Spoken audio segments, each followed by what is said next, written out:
Welcome back to Big Mouth and fancy seeing you here. Welcome to my final video of the day. Some of you are probably excited.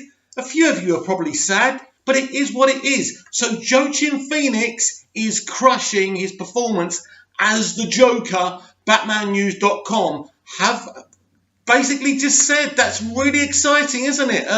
I'm really excited about that, and I can't wait for this movie because I don't know what it is. Is it a real world kind of copycat Joker movie? Is he the real Joker? Who knows? But it really is exciting. And to think, we wouldn't have had this without Walter Hamada and his leadership of DC film. This is a very different out there type of movie. And I think it's the intrigue that's going to make this film a lot of money.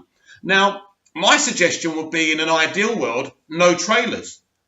Just a few little short TV spots when we get nearer the time. But that's never going to happen under the current climate, which is a shame, really, because it's the intrigue, it's the not known. Because once you see a 2.5, 3-minute trailer, that's it. Although they can still hide what they're trying to do, they don't have to actually give us the central point of the story. But it will be very exciting. And that film completed production a long time ago, so there will be a trailer coming.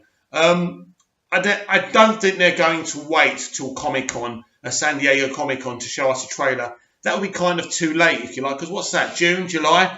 Yeah, so I think we're going to get one pretty soon. Definitely a Wonder Woman 1984 trailer at San Diego. That's a given, isn't it? That build-up will pretty much start within the summer, October time.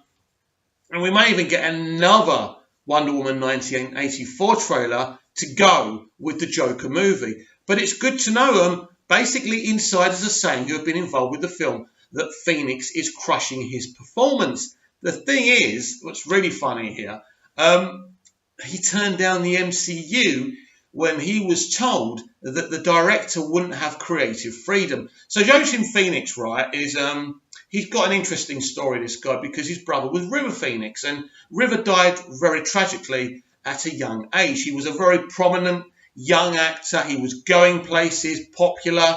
So that was a shame. So literally he had to deal with all that, Joachim. And, you know, he's become an actor in his own right. He's no longer River Phoenix's brother. This is a guy who can act. This is a classy guy who's made independent after independent film. He was in Gladiator as the villain, and he was excellent in that performance. You know, he's so good.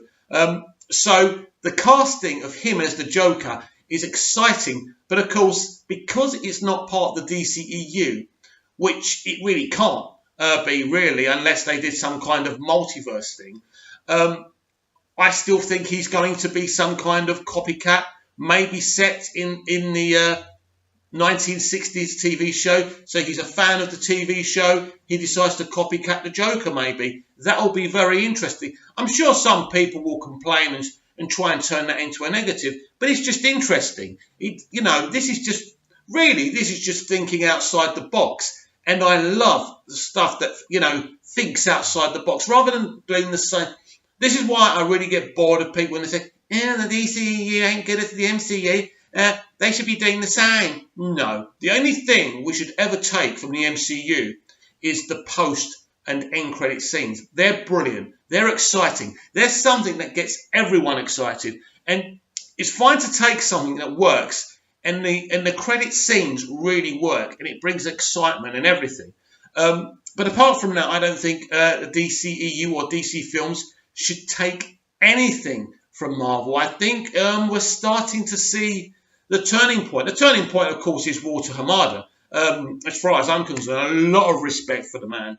I just know he's doing good things. We've got some big announcements, and I want to apologise to you because I told you there'd be a big announcement yesterday. I even said maybe Man of Steel 2.